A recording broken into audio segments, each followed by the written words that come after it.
Commander Tahian Park stepped onto the surface of Vashni 3, the sacred moon where the alien shamans performed their most important rituals. The purple soil crunched beneath his boots as he breathed deeply through his filter mask. This diplomatic mission was crucial, the first formal meeting between humans and the mysterious Vashni. "Remember, Commander," said his communications officer through his earpiece, "the Galactic Coalition is counting on you to establish peaceful relations." Tahian nodded, though no one could see him. The weight of representing all of humanity pressed heavily on his shoulders. Ahead, a group of tall, slender figures approached. The Vashni moved with fluid grace, their pale blue skin reflecting the light of their planet's rings overhead. "Greetings, human envoy," said the tallest Vashni, whose elaborate headdress marked him as some kind of leader. "I am Elder Mok, chief shaman of the Third Circle. We welcome you to our sacred grounds." Taehyun bowed slightly. "Thank you for this honor. I look forward to learning more about your people." The welcoming party led him toward a massive stone structure that seemed to grow from the ground itself. Inside, hundreds of Vashni gathered in concentric circles around a central fire pit where strange blue flames danced without fuel. The air thickened with sweet-smelling smoke as Elder Mok began a chanting ceremony. Taehyun stood where directed, trying to follow the complex proceedings despite having only basic knowledge of Vashni customs.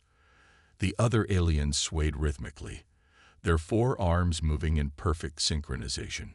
3 hours into the ceremony, Taehyun's legs ached from standing still.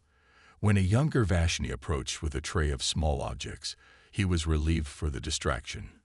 "Gifts from our ancestors," the young Vashni explained, gesturing at the array of crystalline shapes. Not wanting to seem rude, Taehyun reached out to accept what appeared to be the largest crystal. The moment his fingers touched it, the entire chamber fell silent. The crystal glowed with internal light, and Elder Mok gasped. "He has chosen the Soul Stone," whispered the Vashni beside him, backing away. "It has not responded to any being in 12 generations." Before Taehyun could explain his mistake, Elder Mok rushed forward with surprising speed, grabbing his wrist. The elder's touch felt like ice as he pressed something against Taehyun's palm. Sharp pain shot up his arm as a pattern burned itself into his skin. "The mark takes you," Elder Mok declared, his voice echoing strangely. "The convergence approaches, and you are chosen." Taehyun tried to pull away, but 4 Vashni held him in place as Elder Mok continued the ritual, pressing his long fingers against Taehyun's forehead. Images flooded his mind, stars exploding, strange dimensions folding in on themselves, and horrifying creatures waiting in the spaces between reality. When Taehyun finally stumbled back to the Coalition shuttle, his head pounded with alien whispers. The mark on his palm had spread, forming intricate patterns that now reached his wrist. "Commander, your vital signs are highly irregular," said the medical officer, Dr. Youngbo, as he ran a scanner over Taehyun's body.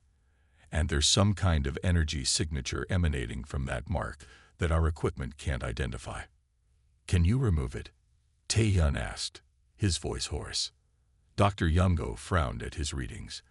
"I'm not sure what we're dealing with. This isn't technological. It's more like your cellular structure is being rewritten from the inside out."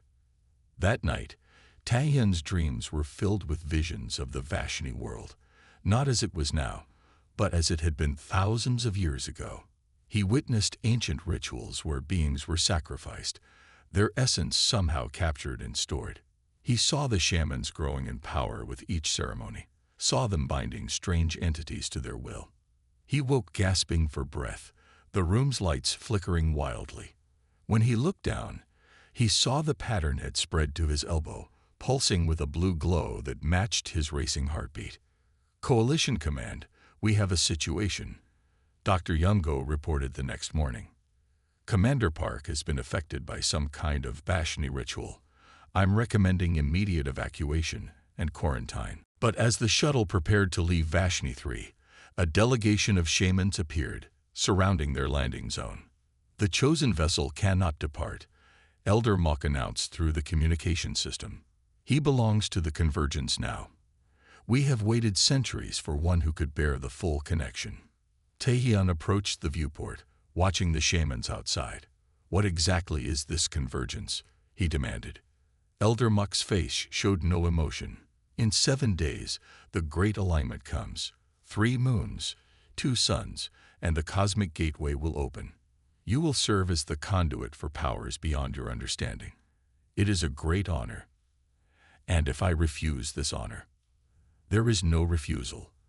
The mark has claimed you. Already it changes your essence to prepare your body and soul for transcendence. As if triggered by these words, Taehyun felt a surge of energy run through his body. The lights in the shuttle exploded in showers of sparks. He raised his hand, watching in horror as electrical current danced between his fingers. "What's happening to me?" he whispered. "Your human form begins its glorious transformation," Elder Mok said with what almost seemed like hunger in his eyes. "We shall return for you when the 3rd moon rises. Prepare yourself for ascension." After the shamans departed, coalition security officers wanted to force their way off-planet, but Taehyun counseled patience. "We need to understand what we're dealing with first," he argued, even as he felt the alien presence growing stronger in his mind. That night, he discovered he could shut down electronic systems with a thought. When angry or frightened, objects around him would vibrate or shatter. His dreams grew more vivid. Now he saw not just the past, but glimpses of what the shamans planned for him. They didn't just want his body for their ritual. They wanted his soul, his very essence. "Your cellular structure is changing rapidly," Dr. Youngbo told him the next morning, concern evident in his voice. "Your brain activity patterns are unlike anything I've ever seen in a human. Whatever this mark is doing, it's accelerating." Taehyun looked at his reflection in the medical bay's mirror. The mark had spread across his chest now, and his eyes occasionally flashed with the same blue light. He could feel something alien taking root inside him, trying to reshape him from within. "Find me everything we know about these Vashni rituals," he told his team. "There has to be a way to reverse this, or at least understand what they truly want from me." As the first of the 3 moons rose over the horizon, Taehyun knew his time was running short. Either he would find a way to break this curse, or he would discover exactly what happened when alien shamans claimed a human's body and soul for their ancient ritual. The glowing blue pattern had spread across Taehyun's chest and back by morning. He struggled to button his uniform shirt with trembling hands as strange energies coursed through his body.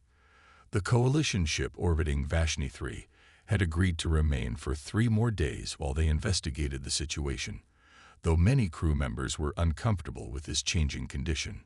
"Commander Park, Dr. Joo Kim has arrived to see you," announced the ship's eye. Taehyun straightened his collar to hide the glow of the markings. "Send her in." Dr. Kim was the coalition's leading expert on Vashni culture. She entered his quarters with purpose, her eyes widening when she saw him. "The reports weren't exaggerated," she said, setting down her equipment. "May I scan the markings?" Taehyun unbuttoned his shirt, revealing the intricate patterns that pulsed in rhythm with his heartbeat. Dr. Kim ran a specialized scanner over his skin, her expression growing more concerned. "These symbols match ancient Vashni scripts found in their temple ruins," she explained. "They're associated with something called the Convergence. Elder Mok mentioned that. What exactly is it?"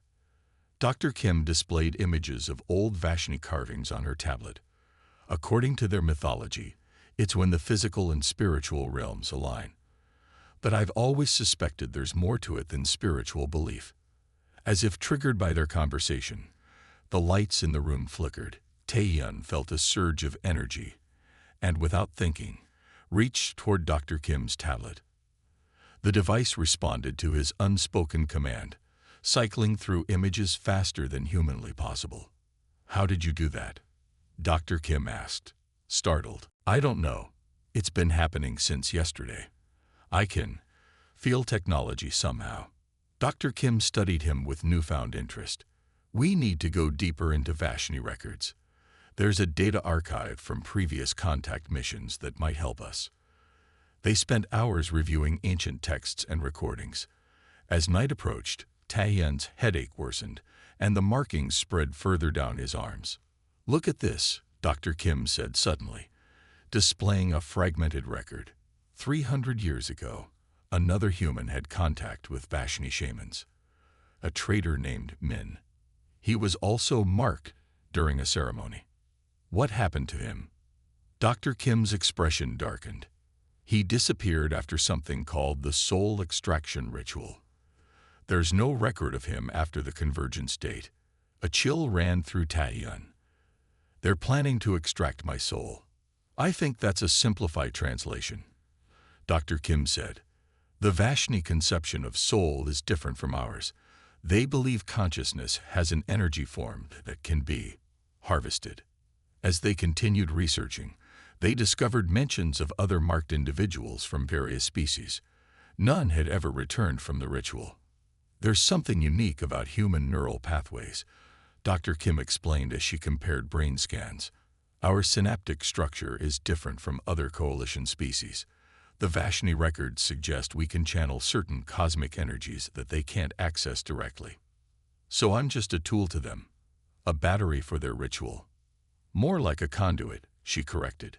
"The markings are preparing your body to channel massive energy during the convergence."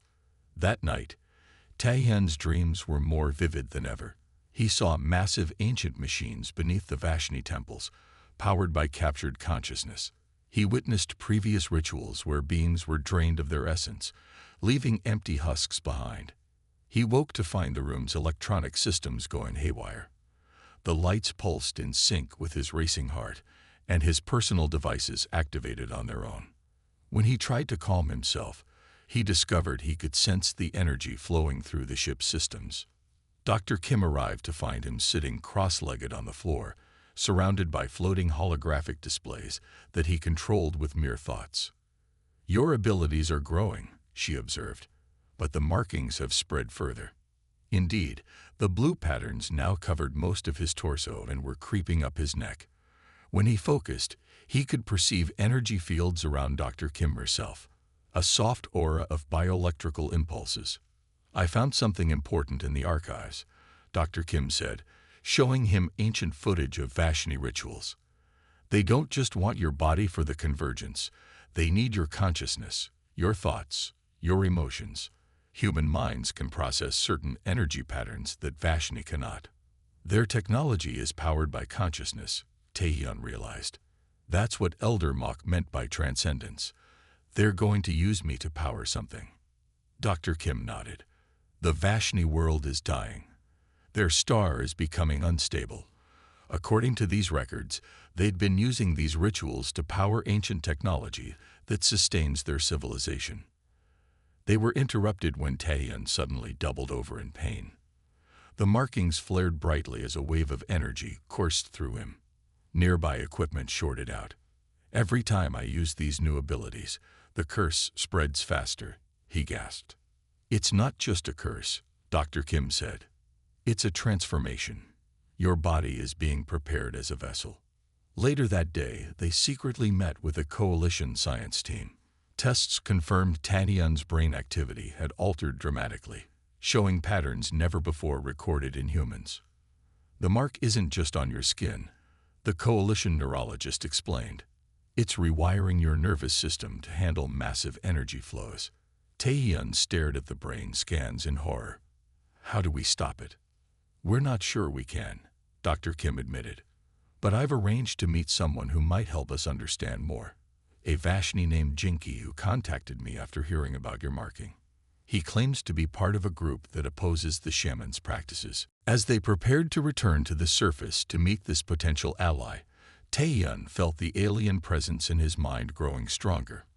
When he looked at his reflection, he saw blue light flickering behind his eyes. "We're running out of time," he told Dr. Kim. "The second moon rises tomorrow, and Elder Mok said they'll come for me when the third moon appears. Then we have less than 2 days to find a way to break this connection," Dr. Kim said, determination in her voice, "or to understand it well enough that you can control it instead of being controlled." Taehyun nodded, watching as tiny arcs of energy danced between his fingers. Whatever was happening to him was accelerating. The question now was whether he would master these changes or be consumed by them before the convergence arrived. The fog clung to the purple landscape as Taehyun and Dr. Kim made their way to the meeting point. They had slipped away from the coalition base camp using Taehyun's growing ability to disrupt surveillance systems. The mark now covered most of his body, glowing faintly beneath his clothes. "Are you sure we can trust this Vashni?" Taehyun asked, his breath visible in the cool air. "No," Dr. Kim admitted, "but we don't have many options left." They reached a cluster of rock formations that concealed a narrow entrance. Inside, bioluminescent fungi provided dim light as they followed a winding tunnel deeper underground. Soon, they entered a larger cavern, where 3 Vashni waited. Unlike the shamans with their elaborate headdresses and ceremonial garb, these Vashni wore simple clothing. "You are the marked one," said the tallest of the 3, stepping forward. "I am Hyunbin. These are my sister Doi and our friend Sunwoo." Taehyun noticed their skin was a different shade than Elder Mok's, more green-blue than the Elder's pale azure. "Why did you contact us?" Dr. Kim asked. Hyunbin gestured to a circle of sitting cushions. "Because we cannot allow another consciousness to be sacrificed to the hunger." As they sat, Doi approached Taehyun with a small device. "May I scan your markings? We need to determine how far the binding has progressed." The scan revealed the full extent of the markings. They had spread internally as well, following his nervous system like a parasitic network. "It is as I feared," Doi said. "The binding is nearly complete. The shamans will come for him soon." "What exactly is this binding?" Taehyun asked. Hyunbin's 4 eyes blinked in sequence, a Vashni expression of sadness. "Our people have not always been as you see us now. Once, we were much like humans, with 2 arms and eyes. The changes began when our ancestors discovered the entities." He activated a holographic display showing ancient Vashni history. 3,000 years ago, a meteor crashed on our sacred moon. Inside were crystalline structures that our ancestors believed contained the spirits of gods. The shamans learned to communicate with these entities, which granted them extraordinary powers. "But they weren't gods," Doi continued. "They were parasitic energy beings that had drifted through space for millennia, seeking hosts. They offered power in exchange for feeding on consciousness." Taehyun felt a chill. "And I'm their next meal." "Not just a meal." Sunwoo spoke for the first time. "The entities need specific types of consciousness to maintain their existence in our dimension. Human minds are uniquely compatible. Your neural pathways can channel cosmic energies that our species cannot." "The convergence is real," Hyunbin explained. "When the moons align, a rift forms that allows more entities to enter our world. But the shamans must offer a powerful consciousness as an anchor." Taehyun's marked skin tingled as the pieces fell into place. "So the ritual isn't about transcendence. It's about feeding these parasites and bringing more of them through." "Yes," Doi confirmed. "Each convergence, the shamans sacrifice a consciousness to strengthen their bond with the entities. In return, they receive power and longevity. Elder Mok is over 400 years old." "How do we stop this?" Dr. Kim asked. "We can't remove the mark," Hyunbin said. "Once the binding begins, it can only end in 2 ways: consumption or dominance." "Dominance," Taehyun repeated. Doi nodded. "The entities assume all hosts are passive vessels. But some consciousness types, especially humans, can potentially reverse the connection, dominating the entity instead of being consumed by it." A surge of hope rose in Taehyun. "You're saying I could turn their own ritual against them?" "Theoretically," Sunwoo said, "but it has never been done successfully. The last human who tried died in the attempt."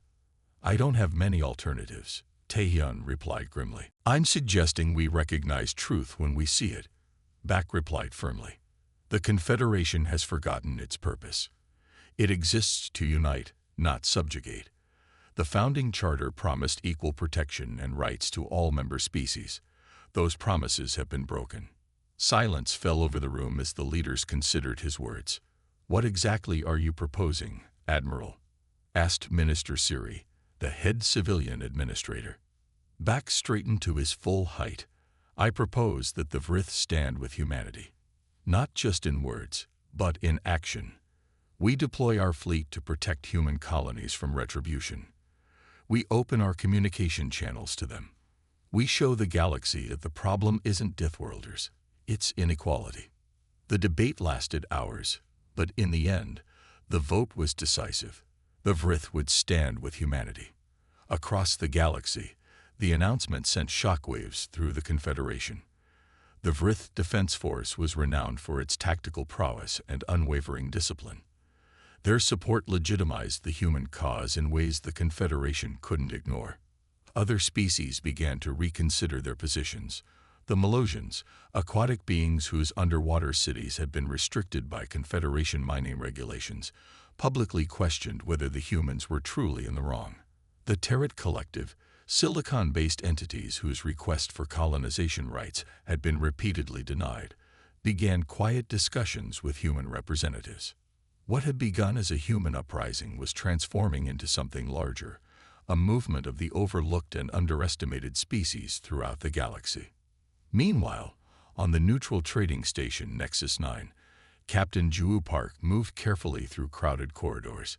She wore civilian clothes, her military bearing hidden beneath a slouched posture and quiet demeanor.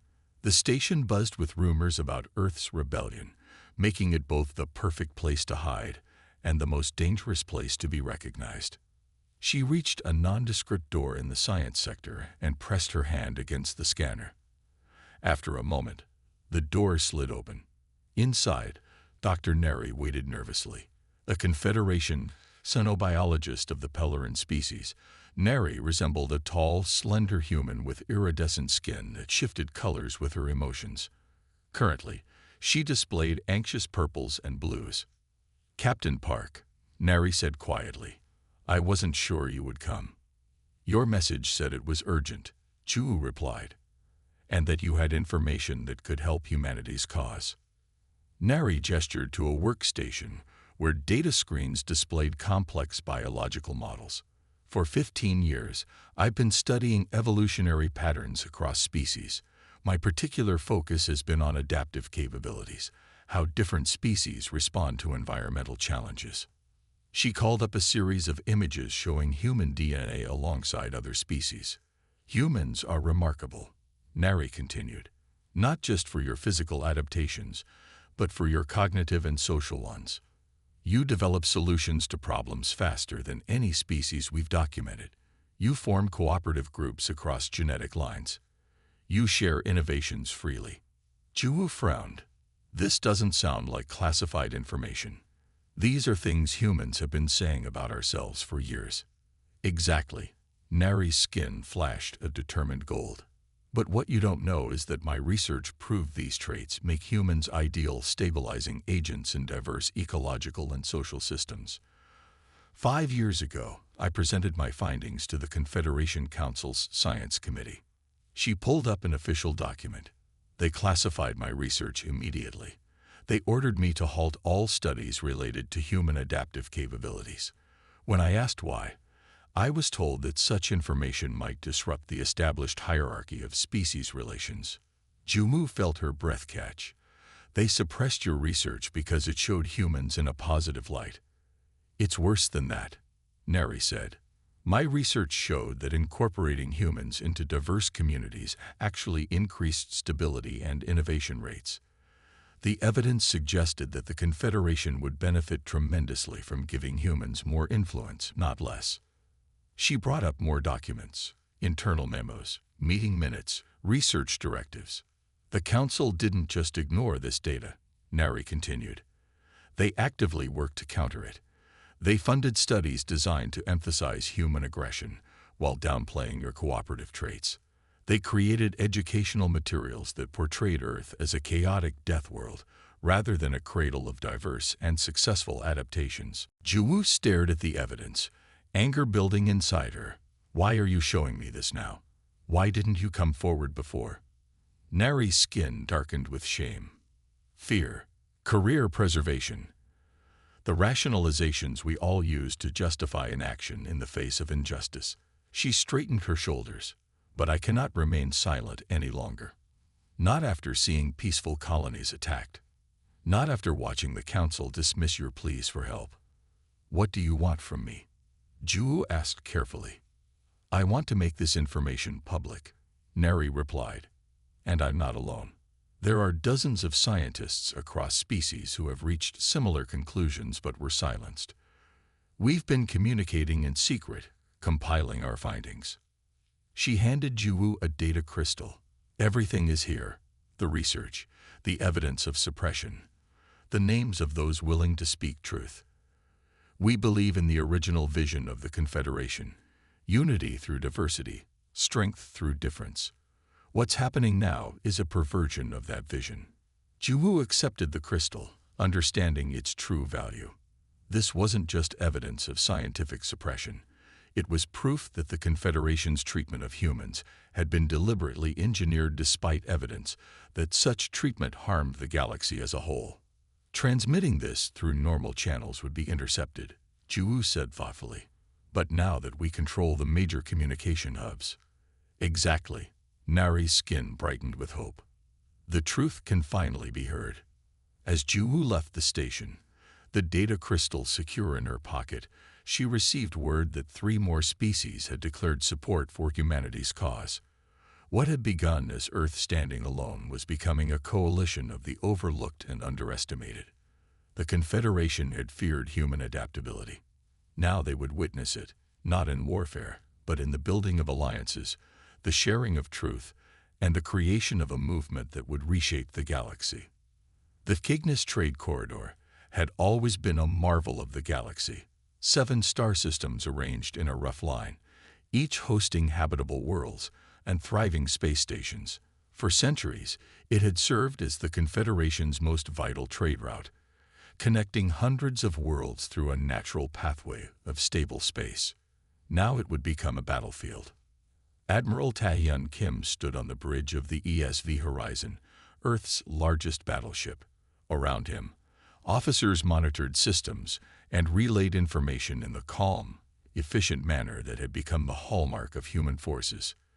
Confederation fleet has arrived at Cygnus Alpha, reported his tactical officer. 83 warships, including 15 dreadnoughts. They're deploying in standard Confederation battle formation. Kim nodded, unsurprised. The Confederation military relied heavily on overwhelming force and predictable time-tested formations.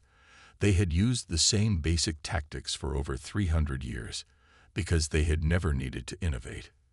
And our allies? He asked. The Vrith battle group has taken position at Cygnus Gamma as planned. Melosian and Terrate support ships are in place. Captain Park's strike force is moving into the nebula now. Kim looked at the tactical display showing the 7 star systems of the Cygnus Corridor.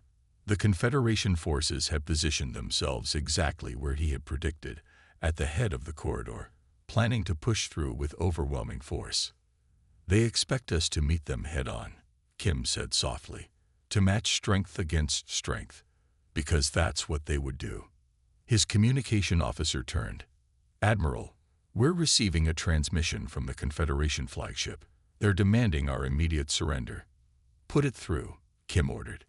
The view screen activated, showing the stern face of High Commander Vrax, the most decorated military leader in the Confederation. His 6 eyes blinked in sequence, a sign of irritation in his species. Admiral Kim, Vrax began, your rebellion has gone far enough. You faced the full might of the Confederation fleet. Surrender now, and your people will be treated fairly. Kim allowed himself a small smile. Like our colonies were treated fairly when they were attacked. Like our grievances were treated fairly when we brought them to the Council. Those were unfortunate incidents, Vrax replied stiffly. But your response, seizing communication hubs, blockading worlds, forming alliances with other species, these are acts of war. No, Commander, Kim said calmly. These are acts of necessity. We tried peace. We tried diplomacy. We were ignored. Vrax's eyes blinked faster. You cannot hope to defeat us. The Confederation has existed for 10,000 years. Your species has barely left its home planet. Perhaps that's why we see possibilities that you don't, Kim replied. This is your final chance, Commander. Acknowledge the equal status of all species within the Confederation and the restrictions on Deathworlders, and create a true system of justice that protects all worlds equally. Impossible. Vrax snapped. Surrender or be destroyed. The transmission ended. Kim turned to his officers. They've made their choice. Signal all ships. Execute Operation 7 Stars. Across the Cygnus corridor, human ships began moving in patterns that confused Confederation sensors. Instead of forming a traditional battle line, they dispersed into smaller groups, each moving with different speeds and trajectories. In the Confederation flagship, High Commander Vrax watched with growing unease. What are they doing? He demanded. Where is their main force? His tactical officer looked confused. They appear to be dividing their forces, Commander. But that makes no tactical sense. They're weakening themselves. Vrax studied the display. A trick. They must have some hidden advantage. He raised his voice. All ships, advance at full speed. Crush their scattered forces before they can regroup. The mighty Confederation fleet surged forward into the Cygnus corridor, weapons charged and shields at maximum. But as they passed Cygnus Beta, something unexpected happened. Small groups of human ships executed a maneuver unlike anything in Confederation military doctrine. They turned sharply while accelerating, creating attack vectors that Confederation tracking systems couldn't predict. They're using gravitational fields to enhance their turns, gasped a Confederation science officer. That's not possible. Yet the humans were doing it. Their ships danced through space in ways that defied conventional tactics, striking quickly at exposed points in the Confederation formation before withdrawing. Ancient Earth naval tactics, Admiral Kim explained to his officers as they watched the battle unfold. Specifically, the maneuvers of Admiral Yi Sun-sin, who defeated larger Japanese fleets with creative use of tides and narrow straits. We've adapted his approaches to space warfare. When the Confederation fleet adjusted to counter these attacks, the human forces switched tactics entirely. Now they moved in tight formations that reminded some observers of ancient Earth cavalry charges, concentrating overwhelming force at a single point before the enemy could respond. Genghis Khan, Kim commented. His Mongol horsemen could defeat larger armies through mobility and concentrated attacks. The Confederation commanders, trained to follow established protocols, struggled to adapt to these constantly changing tactics. Just when they thought they understood the human approach, it would transform again. Meanwhile, deep within the Cygnus Nebula, Captain Ju Park led a small strike force of 5 ships. The nebula was considered impassable. Its intense radiation and unpredictable gravitational eddies had claimed many ships that attempted to navigate it. But humans from Earth were used to navigating treacherous environments. The strike force moved carefully through the swirling clouds of gas and dust, following a path that Juwoo's team had mapped through months of careful study. Radiation levels increasing, reported her navigation officer. Shield effectiveness dropping to 60%. Maintain course, Juwoo ordered calmly. We've trained for worse.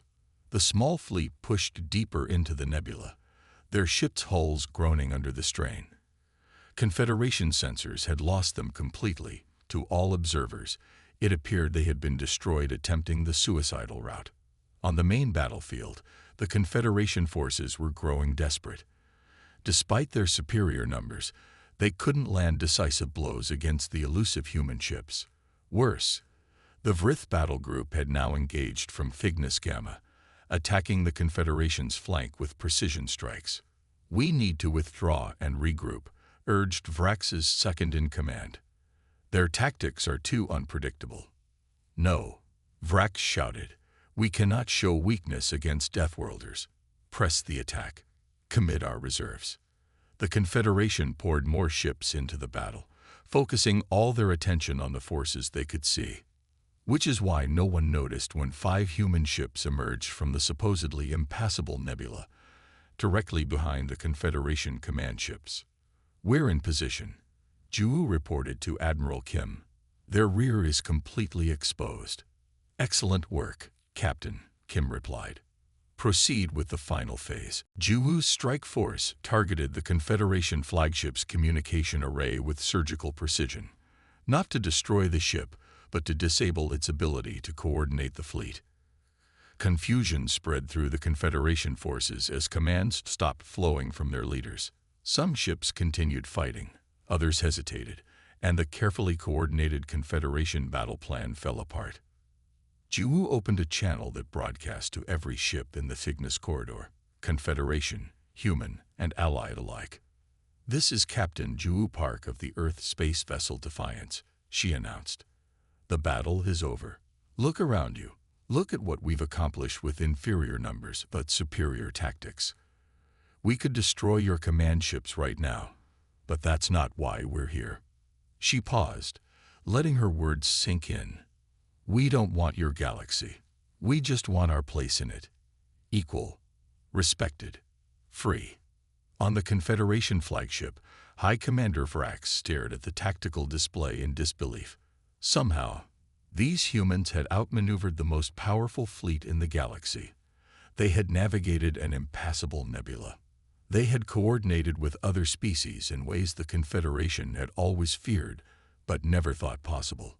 "They're not firing," his tactical officer noted with surprise. "Their weapons are locked on us, but they're not firing." Vrax understood the message in that restraint. The humans could have pressed their advantage, could have crippled the Confederation fleet. Instead, they were offering another chance for peace. He opened a channel to Admiral Kim. "Perhaps," Vrax said slowly, "it is time we talked about the future of the galaxy. All of us together." The Battle of 7 Stars would be remembered not for its destruction, but for what it created, a moment when the old order recognized that change was not just inevitable, but necessary.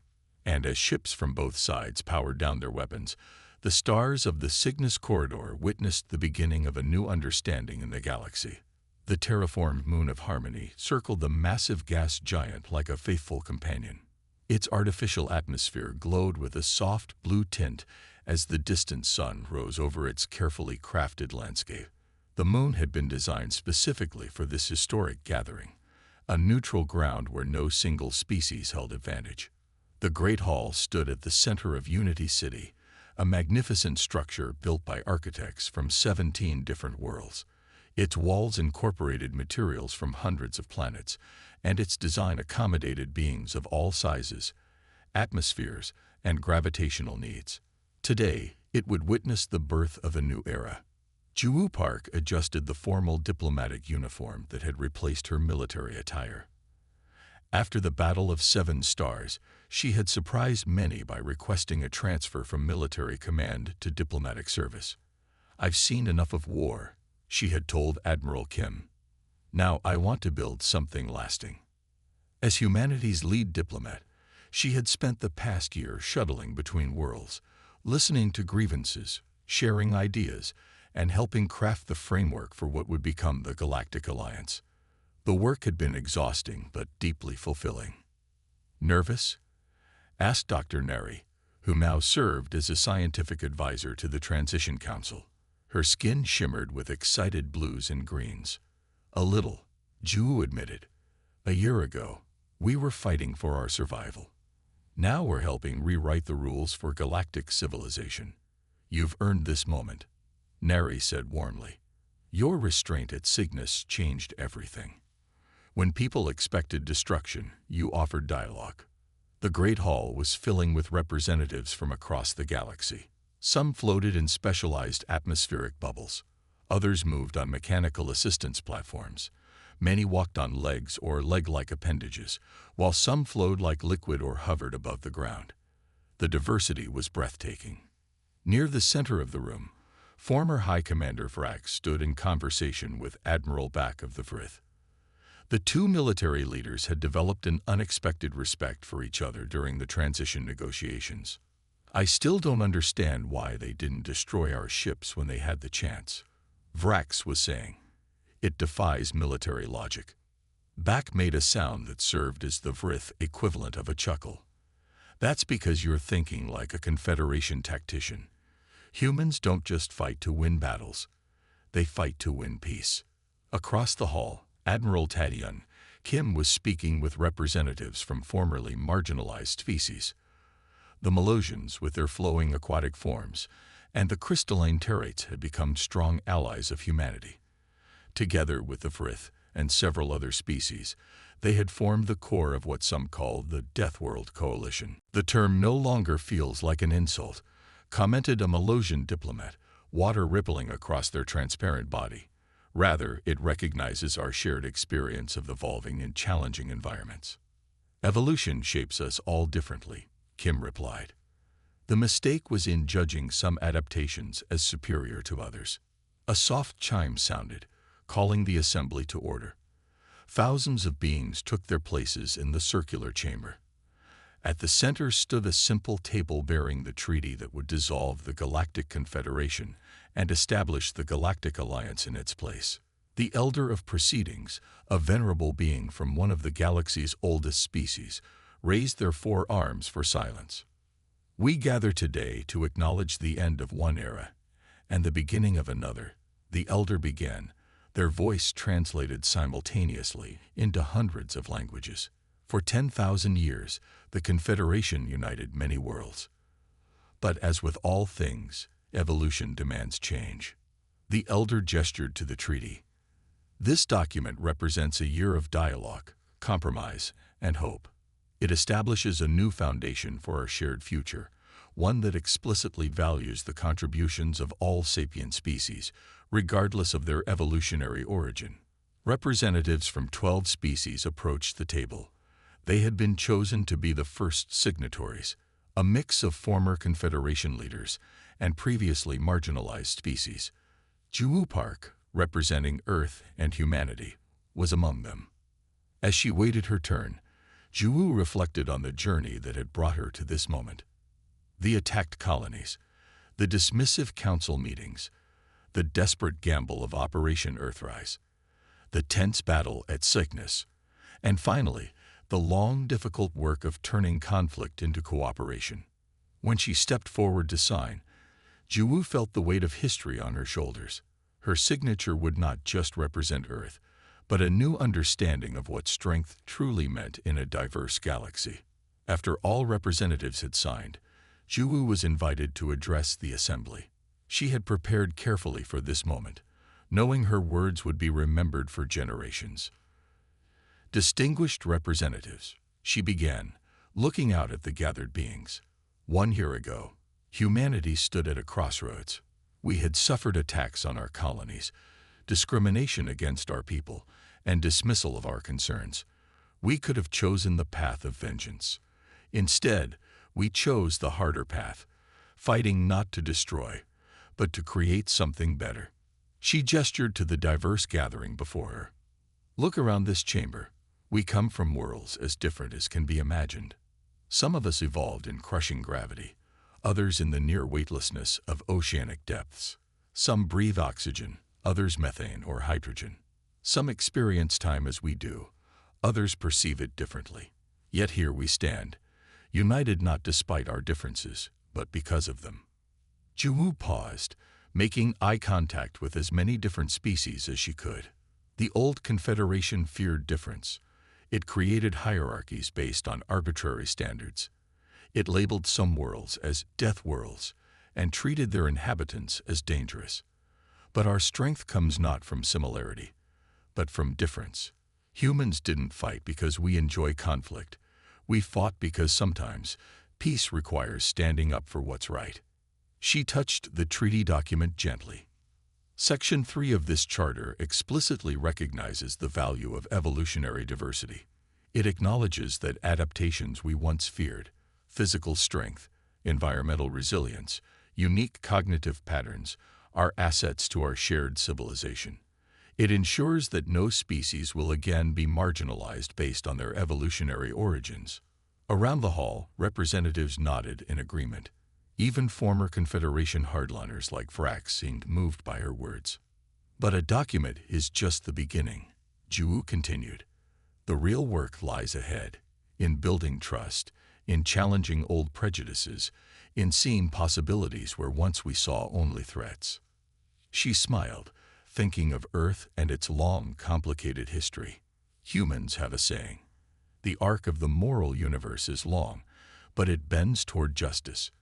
Today, we have bent that arc a little further, not through overwhelming force, but through courage, persistence, and the willingness to see potential in each other. As Ju concluded her speech, the Great Hall erupted in the various sounds of approval from hundreds of species. Applause, humming, light flashes, pheromone releases, and gestures unique to each evolutionary path.